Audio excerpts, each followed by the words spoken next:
श्री बालकृष्ण लाल की जय। श्रीमद्भागवत महापुराण की जय। श्री सद्गुरुदेव महाराज की जय।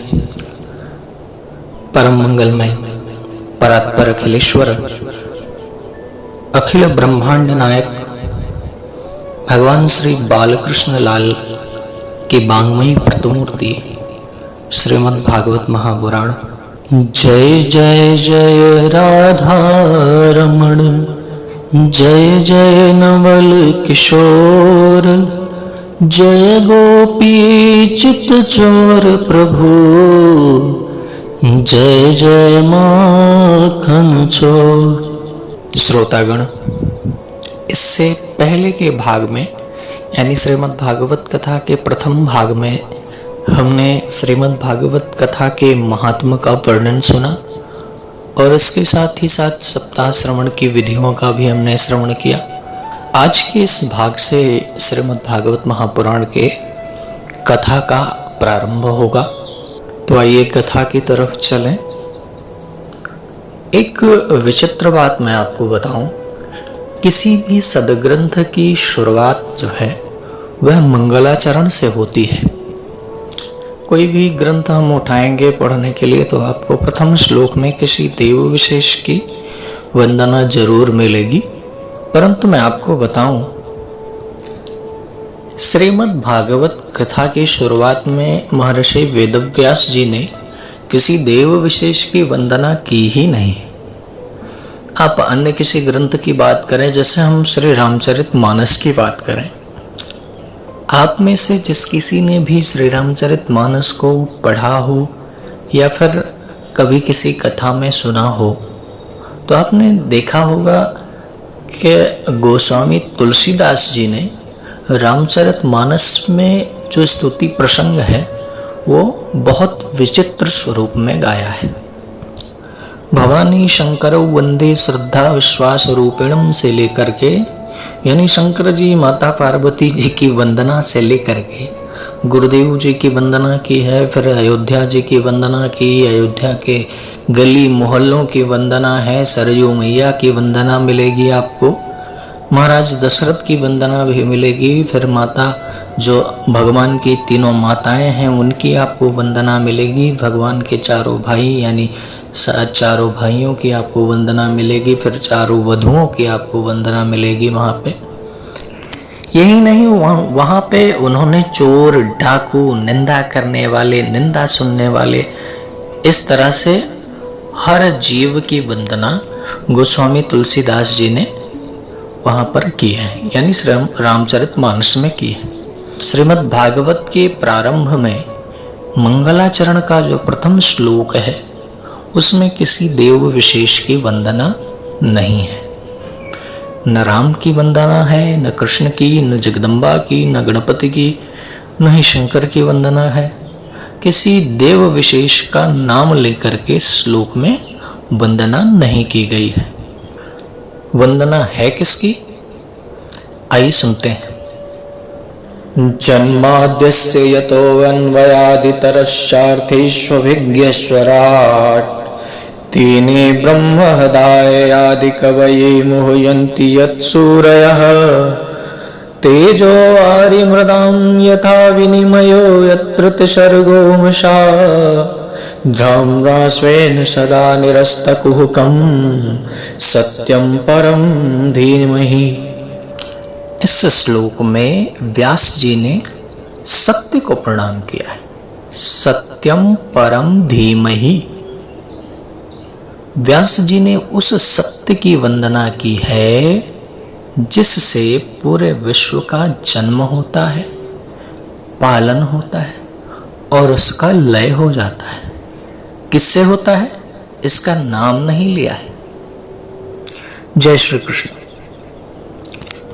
जो स्वराट है अपने स्वरूप में प्रतिष्ठित रहता है, जो हिरण्यगर्भ या ब्रह्मा नहीं है, यतः सूरया अपमोहयन्ति, यानी जिसमें बड़े बड़े सूरी लोग भी मोह को प्राप्त होते हैं, ऐसे वेदार्थ ज्ञान का प्रतिपादन करके जिन्होंने ब्रह्मा को बताया, जिसकी वजह से ये सृष्टि जो है सत्य ना होकर के भी सत्य जैसी ही लगती है।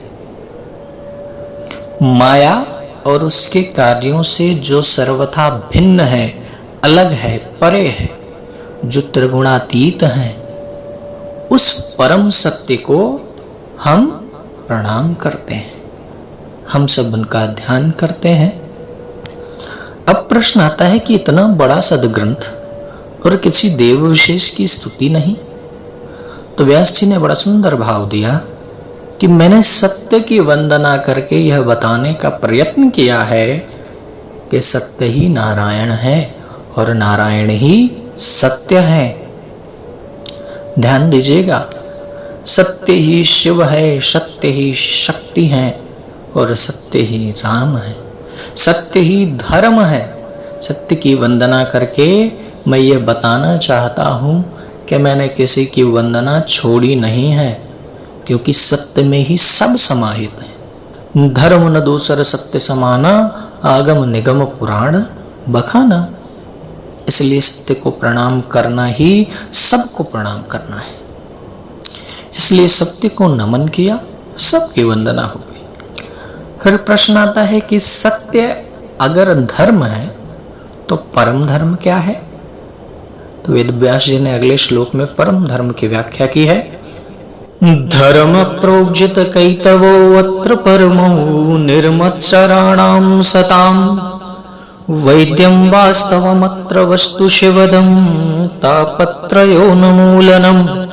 श्रीमद्भागवते महामुनिकृते किं वा परैरीश्वरः सद्यो हृदयवरुध्यतेऽत्र कृतभिः शुश्रूषुभिः तत्क्षणात्। यानी धर्म है सत्य और परम धर्म है गोविंद की कथा। महापुरुषों के द्वारा जानने योग्य परम धर्म है श्रीमद् भागवत कथा। और वह कथा है कैसी? बोले वह कथा मानव के कल्याण के मार्ग को प्रशस्त करती है, तीनों प्रकार के तापों का उन्मूलन करती है। जिस समय हम कथा श्रवण का संकल्प लेते हैं, उसी क्षण गोविंद हमारे हृदय में अवरुद्ध हो जाते हैं, परमात्मा हमारे हृदय में अवरुद्ध हो जाते हैं। तो फिर 7 दिन की कथा सुनना ये तो बड़े सौभाग्य की बात हुई ना। किसी ने फिर प्रश्न किया कि भागवत का प्राकट्य कैसे हुआ? तो अगले श्लोक में व्यास जी ने बताया, निगम कल्पतरोर्गलितं फलम शुकमुखात् अमृत द्रव संयुतम पिबत भागवतं रसमालयं मुहुर्हो रसिका भुवि भावुका। निगम, निगम यानी कि वेद। तो वेद रूपी कल्प वृक्ष का पका हुआ फल है श्रीमद् भागवत। तो ये पका हुआ फल हमारे लिए सुलभ कैसे हुआ? तो कहते हैं भगवान सुखदेव का मुख लग जाने से यह फल हमारे लिए सुलभ हो गया। किसी ने फिर प्रश्न किया कि गुरुदेव तो फिर इसमें हम छोड़ने क्या और ग्रहण क्या करें? क्या मतलब? अजीब फल होता है तो फल में छिलका होता है, गुठली होती है। कोई भी समझदार व्यक्ति गुठली और छिलका ग्रहण नहीं करता। व्यास जी ने कहा नहीं नहीं नहीं नहीं नहीं, इसमें गुठली और छिलका जैसा तो कुछ होता ही नहीं है। फिर ये कैसा फल है? बोले अमृत द्रव संयुतम। इस फल में अमृतत्व भरा है, इस फल में अमृत है। गुठली और छिलका जैसा कुछ तो इसमें होता ही नहीं। और इस अमृत का स्वरूप मोक्ष रूपी है, यानी इस अमृत का पान करने से मोक्ष प्राप्त होता है। तो इस भागवत रूपी अमृत का पान करिए। और कब तक करना है? मोक्ष पर्यंत। महात्म्य के प्रसंग के पश्चात नैमिषारण्य में विराजमान उन 88,000 संतों ने सूत जी से निवेदन किया कि गुरुजी, हमारे कुछ प्रश्न हैं, यदि आपका आदेश हो तो हम पूछ लें। उन 88,000 संतों ने अपने बीच में से किसी एक संत को प्रश्नोत्तर के लिए अधिकृत कर दिया। सूत जी ने कहा, मुझे ज्यादा कुछ तो आता नहीं है, परंतु जो ऋषियों से मुझे प्राप्त हुआ है, सतगुरु से जो मैंने सीखा है, उसके आधार पर मैं आपके प्रश्नों का उत्तर देने की चेष्टा करूंगा। अब इसमें एक बड़ी बात, सच्चा संत कौन है? सच्चा संत वह है जो अपने आप को संत न समझे।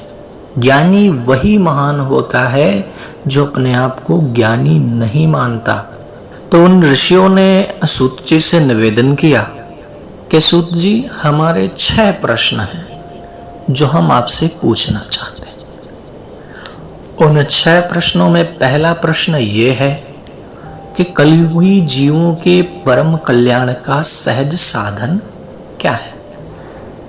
मुक्ति का मार्ग क्या है?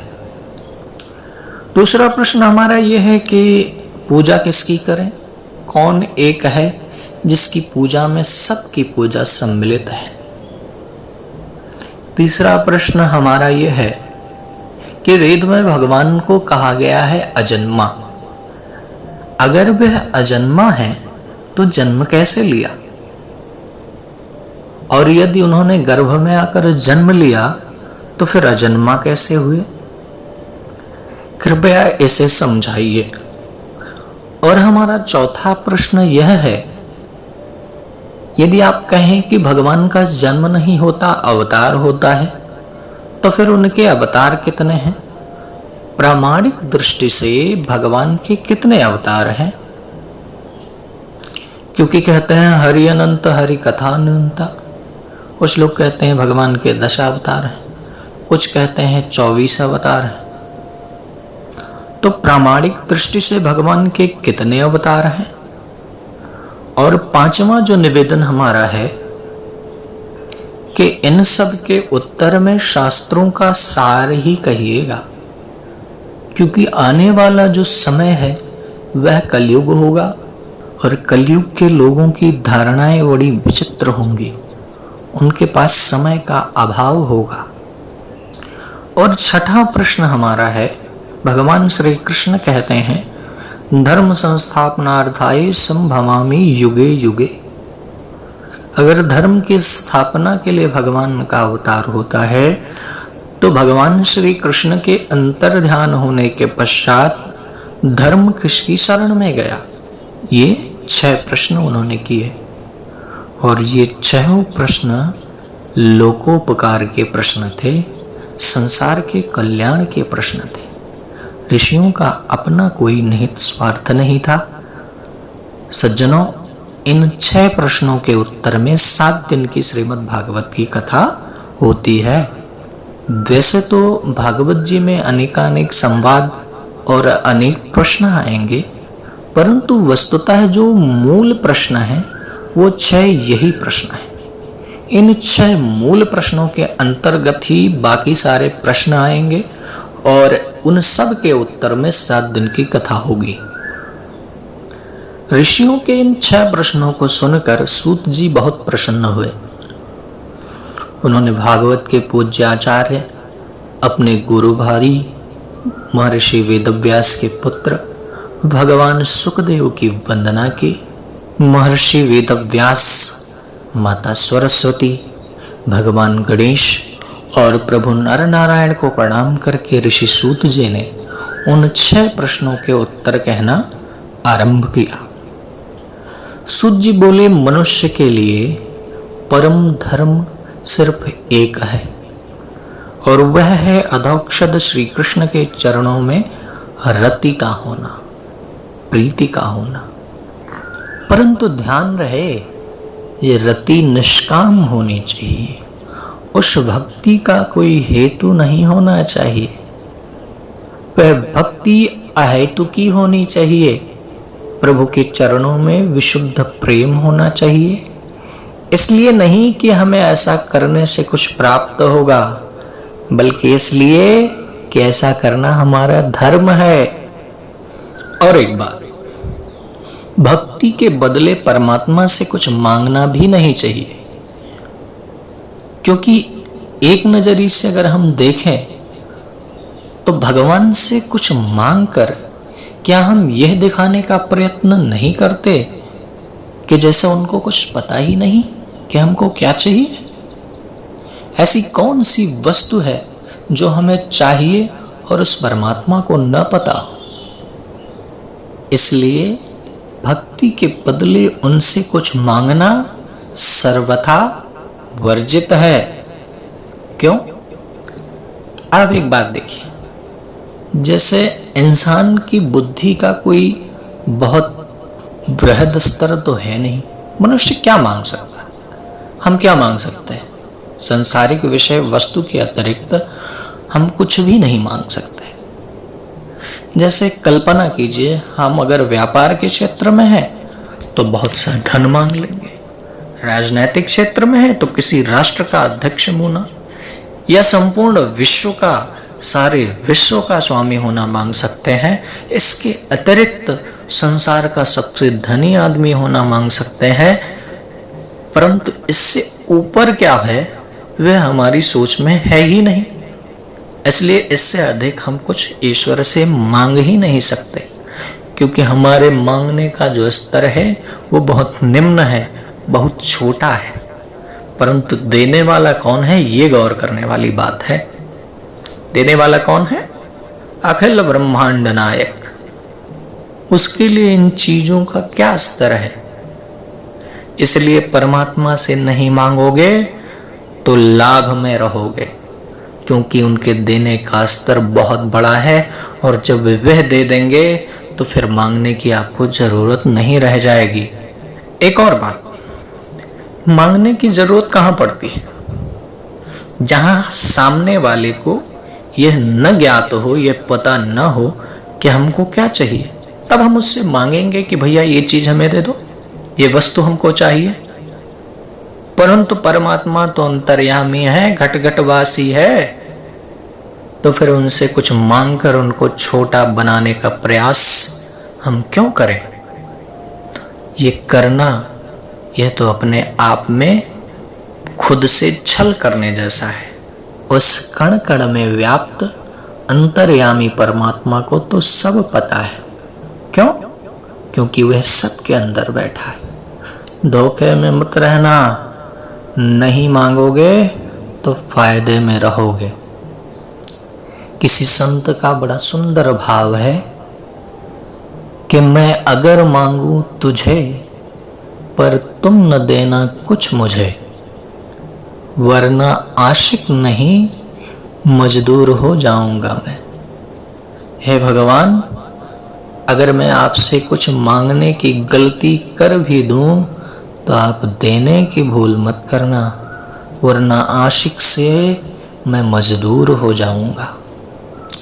एक बात मैं आपको और बताऊं, परम भक्त प्रहलाद जी से भगवान नरसिंह देव ने जब वरदान मांगने के लिए कहा तो उन्होंने क्या मांगा, ये देखिए।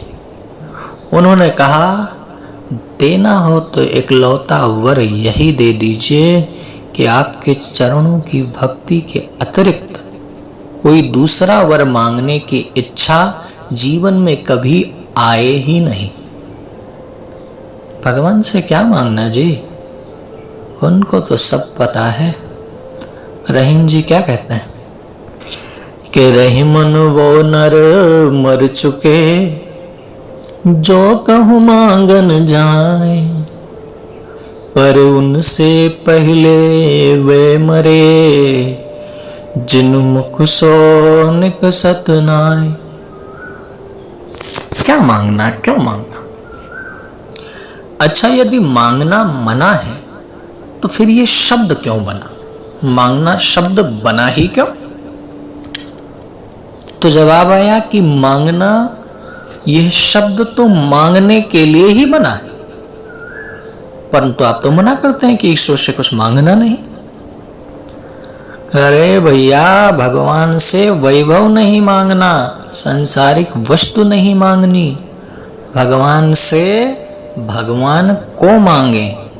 इसलिए ये शब्द बना, हमें भगवान से भगवान को मांगना है। भगवान से नहीं मांगना है, भगवान को मांगना है। इसलिए सूत जी ने कहा कि भगवान के चरणों में निष्काम रति, यही परम धर्म है।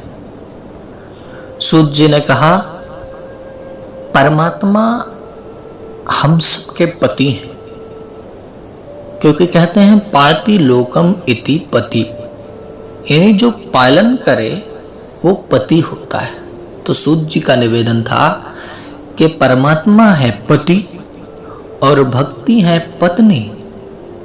जब हम परमात्मा रूपी पति को भक्ति रूपी पत्नी समर्पित करेंगे तो दो पुत्र होंगे, ज्ञान और वैराग्य। इसलिए परमात्मा के चरणों में निष्काम भक्ति प्रदान करिए।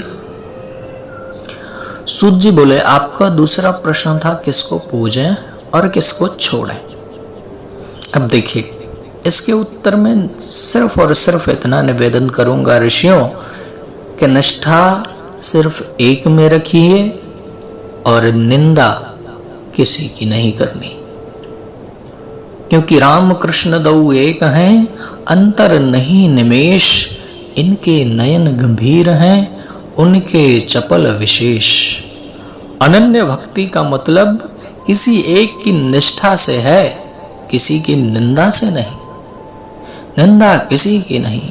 अगर आप राम के भक्त हैं तो कृष्ण की निंदा नहीं करनी, क्योंकि हैं तो दोनों एक ही। शंकर भक्त हैं तो शक्ति की निंदा नहीं। किसी भी शक्तिपीठ में आपका जाना हो तो जरूर जाएं और बड़ी श्रद्धावनत होकर जाइए, क्योंकि वे हमारे तीर्थ हैं। और वहां जाकर के सिर्फ प्रार्थना यह करिए कि माता कन्हैया का अनन्य सेवक हूं, परंतु इस समय मन भटक रहा है, कुछ ऐसी कृपा करो माते कि ठाकुर के चरणों में भक्ति और बढ़ जाए। इस प्रकार आपने पूजा की माता की और निष्ठा रखी अपने कन्हैया में। पूजा करोगे शक्ति की, पर निष्ठा ठाकुर में बनी रहेगी। वंदना सबकी करिए, उपासना सबकी करिए, परंतु निष्ठा किसी एक में रखिए, क्योंकि जितने देवी देवता हैं वे एक ही परब्रह्म परमात्मा के स्वरूप हैं। अब उस परमात्मा रूपी वृक्ष की किसी भी शाखा या पत्ते को हम कष्ट पहुंचाएंगे तो कष्ट तो उसी परमात्मा रूपी जड़ को होगा। इसलिए निष्ठा एक में रखिए, निंदा किसी की मत करिए। एक ही साधे सब सधें, सब साधे सब जाएं। आपने प्रश्न किया, जो अगला आपका प्रश्न है वह था कि वो अजन्मा है तो उसने जन्म क्यों लिया, और अनामी है तो विष्णु सहस्त्र नाम क्यों, गोपाल सहस्त्र नाम क्यों।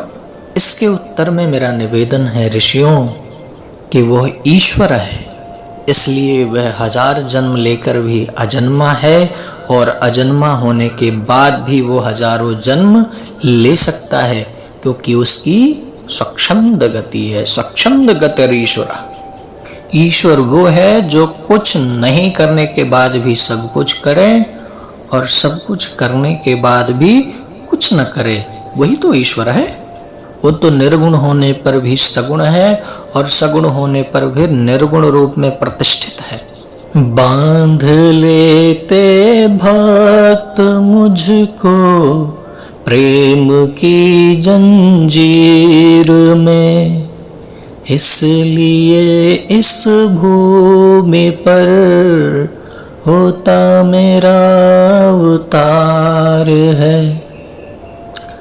अब अगर अवतारों के प्रमाण के संबंध में हम बात करें तो सबसे पहली बात तो यह कि आज विश्व की जो संख्या है वह 8 अरब है और प्राणी मात्र के भीतर ईश्वर का वास होता है। अब इस नजर से देखिए तो हम 8 अरब की संख्या में परमात्मा है, भगवान है, और इसके अतिरिक्त अन्य जीव जंतु। लेकिन प्रामाणिक रूप से अगर अवतारों को देखा जाए तो भगवान के 24 अवतार हैं, और ये अवतार अंशावतार के रूप में, पूर्णावतार के रूप में या फिर कला अवतार के रूप में हुए। इन 24 अवतारों में भगवान नारायण का जो सबसे पहला अवतार है वह है सनक, सनंदन, सनातन और सनत कुमार। इन 4 ब्राह्मणों के रूप में अवतार लेकर के प्रभु ने अखंड ब्रह्मचर्य व्रत का पालन किया। भगवान का दूसरा अवतार है यज्ञ रूप, यानी वराह भगवान का। यज्ञ का मतलब होता है पवित्र। भगवान का तीसरा अवतार है नारद मुनि का अवतार। ये भगवान के आवेशावतार हैं, इनको भगवान का आवेश आता है। भगवान का चौथा अवतार है नर नारायण का अवतार। भगवान नारायण का 5वां अवतार है कपिल देव जी का अवतार। कपिल देव जी जो सांख्य शास्त्र के उद्गाता हैं। 6ठा अवतार है भगवान दत्तात्रेय का अवतार। 7वां है स्वयंभा मनु की पुत्री माता आकुति के पुत्र भगवान यज्ञ। 8वां अवतार है ऋषभदेव भगवान का। जैन मतावलंबी जो हमारे भाई बंधु हैं वे इन्हें अपना प्रथम तीर्थंकर मानते हैं। 9वां अवतार है पृथु भगवान का अवतार। जी हाँ, 9वां जो अवतार है वह है पृथु भगवान का अवतार। 10वां अवतार है मत्स्य और 11वां अवतार है कच्छप अवतार। इस अवतार में समुद्र मंथन में प्रयुक्त होने वाले मंदराचल पर्वत को भगवान ने अपनी पीठ पर धारण किया। 12वां अवतार हुआ भगवान का धन्वंतरी के रूप में। समुद्र मंथन से अमृत का कलश और एक हाथ में औषधियां लेकर उत्पन्न हुए। 13वां अवतार है भगवान का मोहिनी अवतार, जिसमें उन्होंने दैत्यों को सम्मोहित करके देवताओं को अमृत का पान कराया। 14वां अवतार है भगवान का नरसिंह देव का, जिसमें उन्होंने हिरण्यकश्यप का संहार किया और प्रहलाद का कल्याण किया। भगवान का 15वां अवतार है वामन भगवान का। 16वां अवतार है भगवान परशुराम जी का। 17वां अवतार है वेदव्यास भगवान का। श्री कृष्ण द्वैपायन महर्षि वेदव्यास। और भगवान का 18वां अवतार है प्रभु श्री राम का। 19वां अवतार शेष बलराम जी का है और 20वां अवतार है मेरे कन्हैया का, यानी भगवान कृष्ण का अवतार। 21वां अवतार है हरि अवतार। 22वां अवतार है हंसावतार। 23वां अवतार है भगवान बुद्ध का अवतार और 24वां कल्कि अवतार होगा।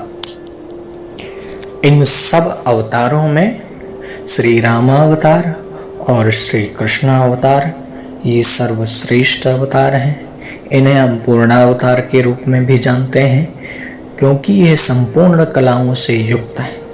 कुछ लोगों का ये अभिमत है कि श्री राम 12 कला पूर्ण थे, परंतु ऐसा नहीं है।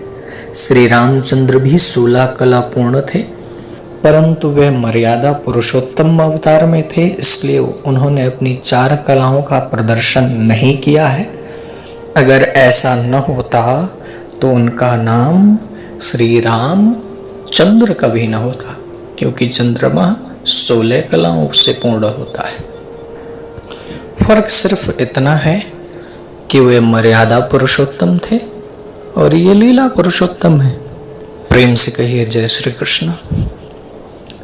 मिलते हैं अगले भाग में। श्री बाल कृष्ण लाल की जय। श्रीमद्भागवत महापुराण की जय। श्री सद्गुरुदेव भगवान की जय। जय जय श्री राधे।